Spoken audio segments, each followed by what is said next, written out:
Alfred Eisenstaedt was born into an upper-class family in 1898 in West Prussia, a then territory of Germany.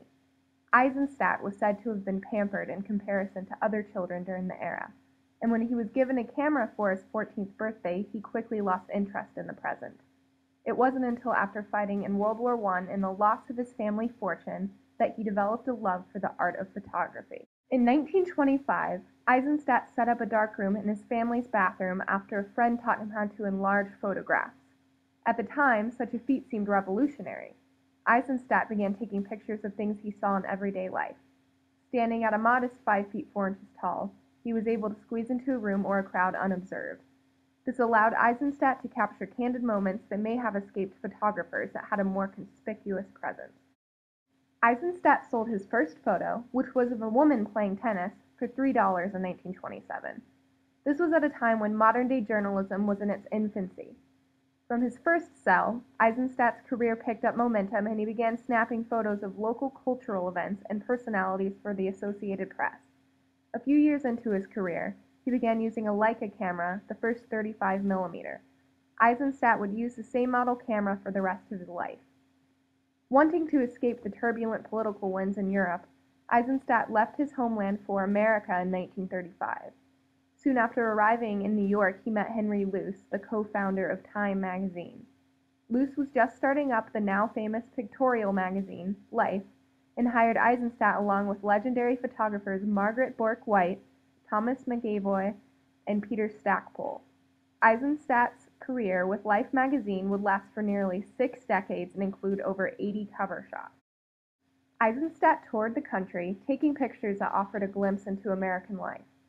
The photography shot a variety of spectacles that sparked the interest of Life's subscribers, such as human plight during the Depression, the American ballet, college life, style and fashion crazes, and portraits of celebrities such as Bette Davis and Carole Lombard. Most of Eisenstadt's photographs gave readers a relief from more somber pictures that reflected the war-torn times. Eisenstadt's most famous photo was taken during VJ Day, or Victory over Japan Day, in Times Square on August 15, 1945. Eisenstaedt said of the photo op, "I saw a sailor running along the street grabbing any and every girl in sight. Whether she was a grandmother, stout, thin, old, it didn't make any difference. People tell me that when I am in heaven, they will remember this picture." Eisenstaedt often noted that it was the reaction to an event that created the best picture, rather than the event itself. After the war, Eisenstaedt continued taking photos for Life magazine, including portraits of social elites such as Sophia Loren, Marilyn Monroe, and John F. Kennedy and his family. The photographer was known for being able to put his subjects at ease, which resulted in more candid and relaxed portraits. In a 1986 New York Times article, Eisenstaedt said, "They don't take me too seriously with my little camera. I don't come as a photographer. I come as a friend." In 1972, the original Life magazine stopped publication, but Eisenstaedt continued to be employed by the Time Life Corporation, working for its other publications such as People magazine. Eisenstaedt had many photography exhibits and was the recipient of numerous awards, among them the National Medal of the Arts, which he received from President George Bush in 1989. The photographer continued to work until his death in 1995 at the age of 96. Some say that the key to Eisenstadt's genius lay in his humility and humanity.